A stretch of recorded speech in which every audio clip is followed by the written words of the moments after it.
प्रस्तुत पंक्ति जयशंकर प्रसाद द्वारा रचित कामायनी की श्रद्धा और मनु नामक शीर्षक से लिया गया है। इसमें जो है जयशंकर प्रसाद जी श्रद्धा के सौंदर्य का, कभी तो बालों का, कभी उनके मुस्कान का वर्णन करते हैं। जैसा कि उन्होंने पिछली पंक्ति में, पिछले वीडियो में हमने आप लोगों को बताया भी, घिर रहे थे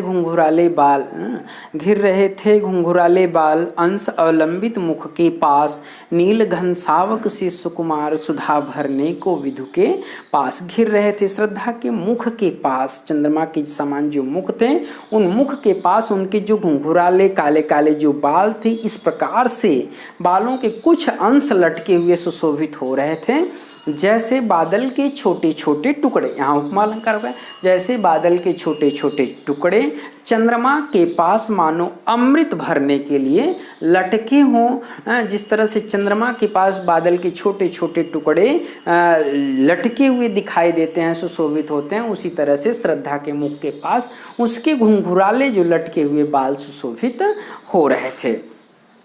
फिर कहते हैं, आगे कहते हैं, और उस मुख पर वह मुस्कान, और श्रद्धा के मुख पर उसका जो मुस्कान था, श्रद्धा और उस मुख पर वह मुस्कान, उसके मुख पर वह मुस्कान इतना अच्छा लग रहा था, इतना सुशोभित हो रहा था, जैसे रक्त किसलय पर ले विश्राम अरुण की एक किरण अम्लान। जैसे रक्त किसलय, लाल लाल ना, रक्त का मतलब लाल लाल, किसलय का मतलब कोपलों पर, वृक्षों की लाल लाल कोपलों पर मानो अरुण की एक किरण, मानो बाल सूर्य, अरुण का मतलब बाल सूर्य की एक किरण, लालिमा से युक्त एक किरण अत्यंत आलस्य से ग्रसित होकर के विश्राम करती हुई, आराम करती हुई जो है सुंदर दिखाई दे रही हो, इस तरह से उसके ओठों पर वे मुस्कान सुशोभित हो रहे थे।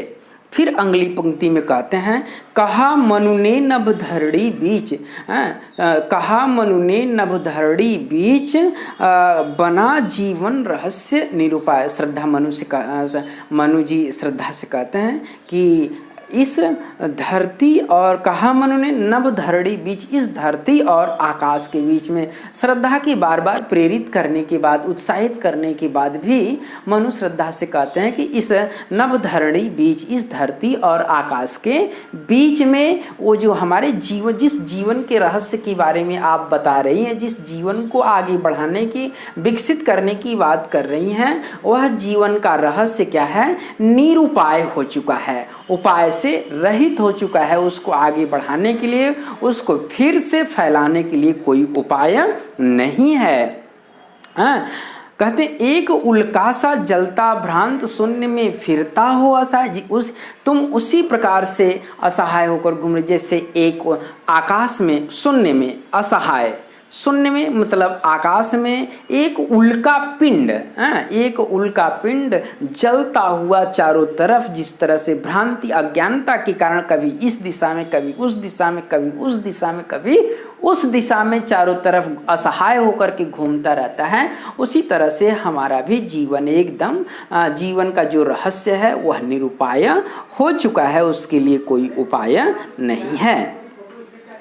फिर कहते हैं कि कौन हो तुम बसंत के दूत, कौन हो तुम बसंत के दूत, विरस पतझड़ में अति सुकुमार, घन तिमिर में चपला की रेख, तपन में शीतल मंद बयान। अरे तुम मुझे इस तरह से विरस, रस से विहीन इस पतझड़ रूपी जीवन में पुनः वसंत ऋतु की तरह खुशियाँ लाने वाली, पुनः जीवन को संचरण करने का, जीवन को संचरण करने के लिए उत्साहित करने वाली, मुझे प्रेरित करने वाली तुम कौन हो?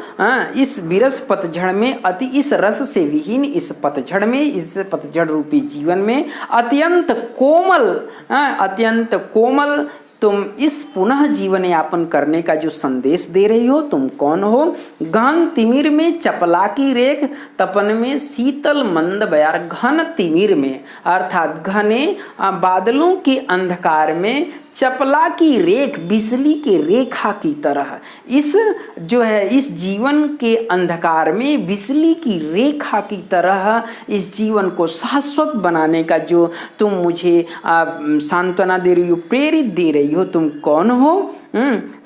तपन में शीतल मंद बयार, तपन में, तपन का मतलब गर्मी के दिनों में एकदम ठंडे ठंडे ठंडे चलने, ठंडे ठंडे मंद मंद चलने वाली हवा की झोंकों की तरह मेरे जीवन में आने वाली तुम कौन हो? इस तरह से जो है मनु श्रद्धा से पूछते हैं।